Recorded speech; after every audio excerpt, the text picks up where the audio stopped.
Greetings, I'm Rick Ward. I'm an investor, an entrepreneur, and a wealth architect with Working Class Wealth Creations. I've put together this little mini-series. It's made up of excerpts from my upcoming book, My Road to Wealth. Each little episode will give some handy hints for you as a beginner, as an investor, to help you along with your journey as a first-generation wealth creator. So let's have a look at this episode coming up right now.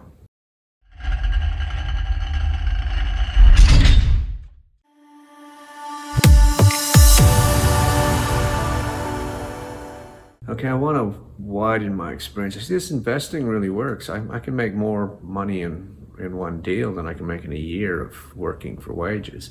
And maybe I have a knack for this. You kind of have that feeling because I caught the wave at the right cycle and things were kind of perfect storm going my way. And so I thought, well, maybe this is something that has some real potential. Property investing was sort of labor intensive the way I was doing it. There's many different ways of doing it. But to me, I thought doing as much work as possible was a way for me to keep my costs down. And I enjoyed the aspect of learning how it all works. And it works very well for me. Today, I've got a lot of skills that I can renovate a house myself, do just about everything. But also there's time-wise, I get professionals to do it and I can talk their language because I know what the job actually entails. And the way I did that was in the beginning I had to hire trades because I had no skills, but I worked side, I labored for them and watched them and learned from them as they were doing the work. Also, I built relationships that I had trades that I could trust later on, working closely with them. It might be easier, maybe I have to do some trading stocks and just have a laptop and work from any location and not sit in 40 degrees Celsius heat, digging ditches in the hot sun, or freezing in minus 30 below in Montana, siding a house. Maybe paper trading and things like that. But it just so happened, my brother-in-law and my little mastermind group, they had some free tickets to a Christopher Howard event, which is neurolinguistics, help shape your mind. Highly recommend doing neurolinguistics training. There's several people that do it. I did most of my training under Chris Howard. I did a lot more with T. Harv Eker and Anthony Robbins. I never did any of his training, but I've got all of his, his books and home study courses and things like that.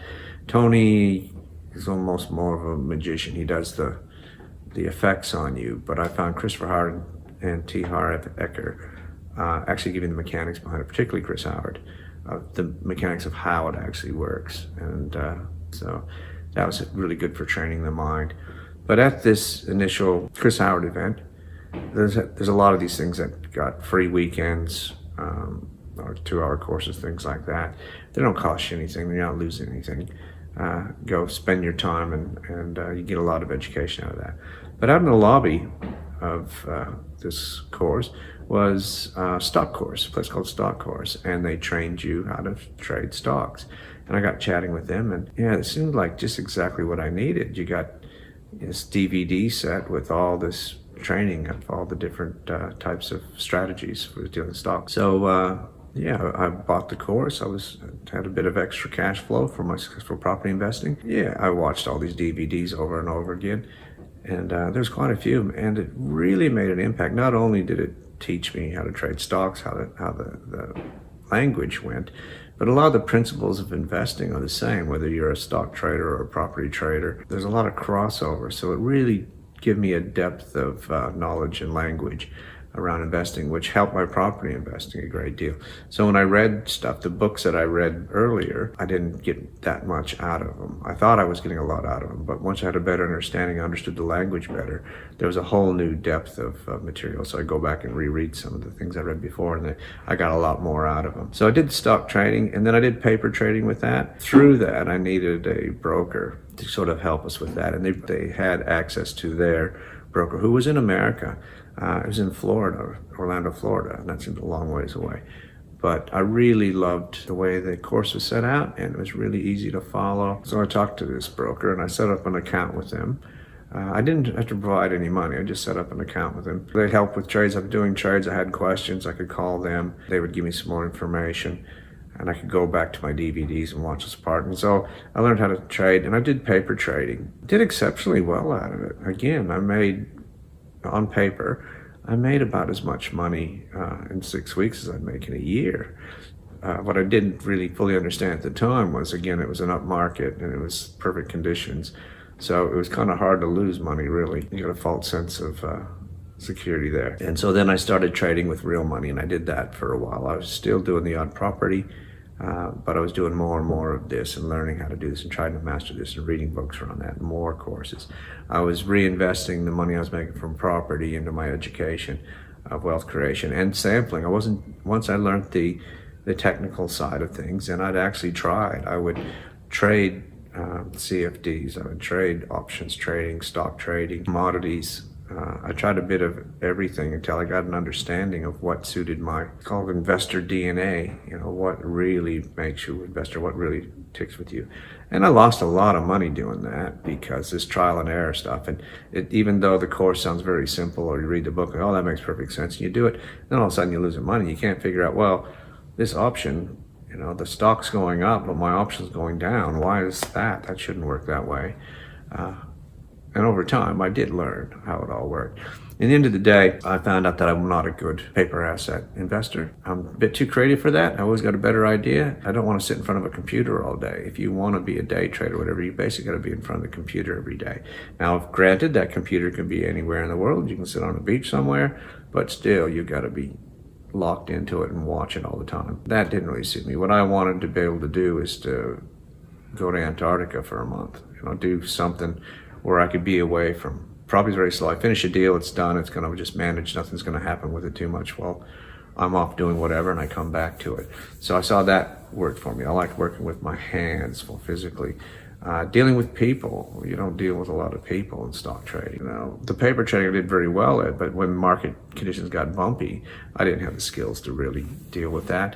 And so when I was really dealing with my own money, I was losing a lot of money over it. That proved to me my investor DNA really is. But out of this, I started developing more of a relationship, only over the phone, with my broker. I kind of hit it off with him. I liked him. He's a very no-nonsense sort of guy, very professional. He went through, and as I started selling some of my properties, I had a lot of money then, and I started putting it all with him and putting into the stocks and things like that.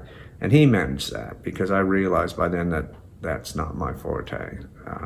I don't have a whole lot of interest in that. It's same with online businesses. Shops and things like that. I wasn't tech savvy at all at the time, and so I had no interest in it. And again, I lost money, did the trading, spent $8,000 on courses, and never really applied. It just wasn't my thing. But that's a key thing, is leave it to the experts. I use a mortgage broker because I can't keep track of everything that happens with banks and finance and things like that. They live that day in, day out. So the mortgage broker will work all that out for me. Paper assets, investing, got a financial planner, and my stockbroker then eventually become my financial planner, because he was a financial planner to start with, but he just did, he had his own smaller business and clientele, and he would help us with the trading as well. So I left it to him. He lives and breathes money and paper assets and things like that, and it's done phenomenally well. I have a portfolio with him, and he manages that. If I get myself in trouble somewhere, I need money, I tell him what I need and he gets it for me. But the way he manages it, the portfolio just keeps going up and up. Well, even during the GFC, everyone lost like all their money. Well, I lost about 40%, but he was able to get all that 40% back to me within a year. Very pleased with that. As my investing expertise improved and got larger and larger, and I started becoming an accredited investor. Now, that's a whole nother level for being investing. You got to be worth a fair bit of money and have a fair bit of income to be an accredited investor. But when you get to that level, then you become aware of deals, private placements, startups, things like that other investors aren't entitled to. And so I had to dabble with that as well. Invested, I think you needed $50,000 to invest in this company. It was Zions. At the time, I did the research and it was just fantastic. It was all go. My financial planner was investing in it himself. There was a $50,000 minimum, and I think I wanted to put in 250,000 Australian, which worked out by 175 American or whatever. And my financial advisor was telling me, well, why do you want to do that? And he kind of quite scrutinized me. I wouldn't say discouraged me, but really wanted to make sure that I understood what I was getting into. And at the end of the day, I said, it's all education. It was less than 10% of my net worth at the time. And the only way I'm really going to learn about this stuff is to do it And if if this works out as well as it should, I'd be set for life off this one deal. And if it goes against me, well, I can absorb that, and it's a lesson learned. And it turned out it did go against me, and I lost my money. And it was a lesson learned. I took it that way. I knew I was getting into. My financial advisor ensured I knew what I was doing. I was aware of what I was doing. But in the end, about 6 years later, I think, there was a court settlement around that whole fiasco. And my financial advisor got a hold of me and hooked me up with the lawyers, and I got about 80,000 US of that back, which started my portfolio with him again, and away we go. And over these years, he's continued to build up portfolio. Unfortunately, I keep tapping into it when I get better ideas. I think I'm settled down now, but we'll see. He's always been somebody who financially manages my money very well. And he lives and breathes money, so that's what you do. Leave it to the experts. There's stuff that you can do. You need to be aware how the industry works and speak the language. You can get that through your property investor magazines, your books, online stuff, YouTube, whatever. You need to speak the language, the day-to-day running of things and control of things. Leave that to the experts. Stick with what you're good at. Property is probably my thing. That's my investor DNA. That's what I'm good at, and that's what I'll stick at. Anything outside of that, I got to have multiple streams of income, but you let other people manage that. I've got holiday rentals. I've got my home in America, and I have not only a close family member that sort of manages that for me.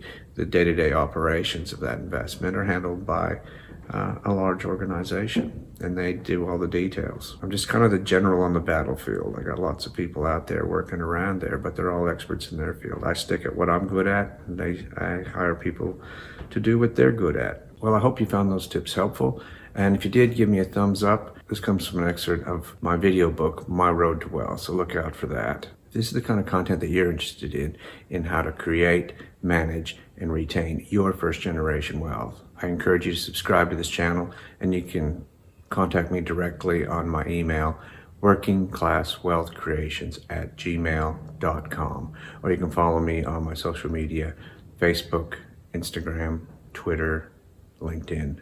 So until next time, this is Rick Ward helping you on your road to financial independence.